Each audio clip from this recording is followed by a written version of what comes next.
Il y a des expériences qu'on attend avec une impatience folle, un peu comme le matin de Noël quand on allait découvrir nos cadeaux sous le sapin. Pour moi, la Japan Expo 2025, c'était un peu ça.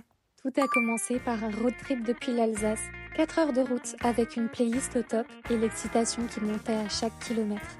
Une fois arrivé à notre Airbnb, c'était un peu le rush. Sortir tous les cosplays, vérifier les accessoires, sans oublier la skincare puisque je vais porter du make-up pendant 3 jours. Premier jour et première sortie de mon cosplay de Saiko Ayase, me voilà prête à conquérir la Japan Expo. Après une marche et une queue interminable, nous sommes enfin entrés et mon cerveau a surchauffé tellement il y avait de choses à voir. Les stands des marques et leurs animations, les créateurs et artistes et les jolies figurines. On se sentait comme des enfants dans des magasins de jouets.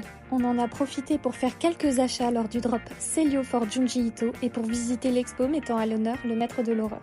J'ai pu découvrir des œuvres que je n'ai pas encore lues et ça m'a vraiment donné envie de toutes les lire. Fin du jour 1, je suis épuisée mais j'en ai pris plein la vue. Le deuxième jour était un grand jour, le panel Jujutsu Kaisen où j'incarnais Mei Mei.